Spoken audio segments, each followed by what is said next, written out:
Salut à toi et bienvenue sur la chaîne Les recettes traditionnelles françaises. Aujourd'hui tu vas partir à la découverte d'un dessert bien représentatif de la cuisine française, les profiteroles.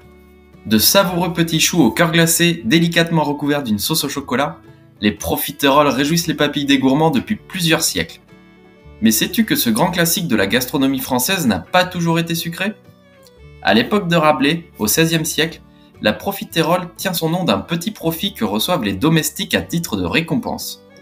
Rabelais évoque notamment la profiterole des indulgences dans son roman Pantagruel. Cette modeste gratification prend une forme un peu particulière. Il s'agit d'une petite boulette de pain cuite sous la cendre et généralement jetée dans un potage aux profiteroles. En 1690, la profiterole est officiellement répertoriée en tant que petit pain évidé farci de béatilles, c'est-à-dire de morceaux délicats tels que les abats comme les riz de veau ou la cervelle d'agneau, et cuits en potage. L'évolution des profiteroles vers le raffinement d'un dessert givré est due à une autre invention qui va révolutionner la pâtisserie française, la pâte à choux. Au XVIe siècle, le cuisinier de la reine Catherine de Médicis a eu l'idée de créer un gâteau à partir d'une pâte à chaud de son invention. Il s'agit d'une pâte dressée à la cuillère sur une plaque et séchée sur le feu. Il la fourre ensuite à la gelée de fruits pour former un poupelin. Au XVIIIe siècle, la pâte à chaud est rebaptisée pâte à choux. Les plus grands pâtissiers s'emparent de la pâte à choux pour élaborer de nombreuses recettes comme les pédenones ou les religieuses. Au XIXe siècle, Antonin Carême imagine de délicieuses chouquettes farcies à la crème pâtissière ou à la chantilly. Les profiteroles viennent ainsi de naître. Le génial élève de Jean Avis, qui fut le pâtissier de Talleyrand, perfectionne la pâte à choux et en fixe les formes définitives. En revanche, le mystère demeure sur l'identité du pâtissier qui a eu le premier l'idée de napper les profiteroles de chocolat chaud ou de les garnir de glace. N'hésite pas à partager des détails et des anecdotes sur les histoires de profiteroles ou même ta propre histoire avec les profiteroles en commentant cette vidéo. Après ce petit bout d'histoire, il est l'heure de passer en cuisine. Commençons par les ingrédients pour 6 personnes dont tu auras besoin pour tes profiteroles au chocolat. Il te faudra pour la pâte à choux 150 g de farine, 4 œufs, 125 g de beurre, une cuillère à soupe de sucre, 2 pincées de sel et 25 cl d'eau. Pour ta garniture, 50 cl de glace à la vanille. Pour le coulis au chocolat, 150 g de chocolat à pâtisserie et 30 g de beurre ainsi que 15 cl de lait. Passons donc maintenant aux étapes de ta recette. En premier, préchauffe le four thermostat 7 à 210 degrés. En deuxième, il va falloir préparer les choux. Coupe le beurre en petits morceaux et place-les dans une casserole.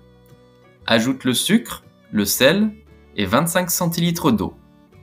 Fais chauffer. Hors du feu, ajoute la farine d'un coup en fouettant.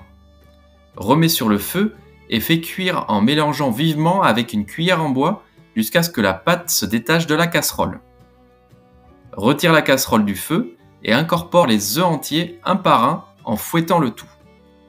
Mets la pâte dans une poche munie d'une douille lisse. Fais des petites boules de pâte sur une feuille de papier sulfurisé humidifiée en les espaçant bien. Enfourne et fais cuire 30 minutes en laissant la porte du four légèrement entrouverte.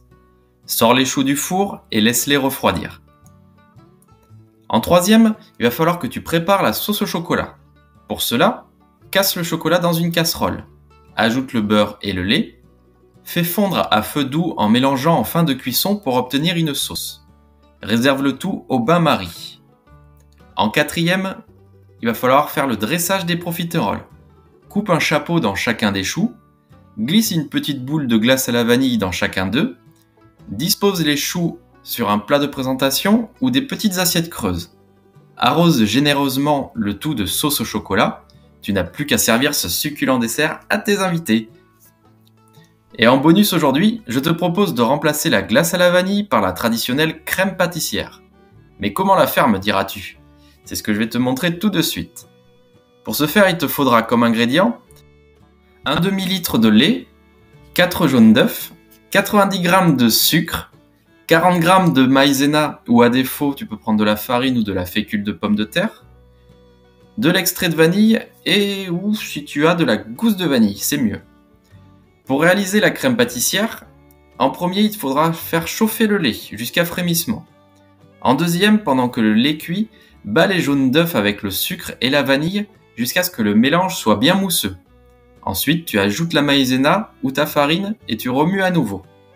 En troisième, verse le lait bouillant sur ce mélange en fouettant bien. Et ensuite, en quatrième, remets dans la casserole et fais épaissir quelques minutes à feu très doux sans cesser de remuer. En cinquième et dernier point, laisse refroidir puis place ta préparation au frais. Tu n'auras plus qu'à incorporer cette onctueuse crème pâtissière à la place de la glace vanille dans tes choux. Voilà, c'est tout pour aujourd'hui. J'espère que cette vidéo t'a plu. N'hésite pas à t'abonner pour profiter d'autres histoires de recettes classiques de notre patrimoine gastronomique. Je te souhaite un très bon appétit et à bientôt sur la chaîne Les Recettes Traditionnelles Françaises.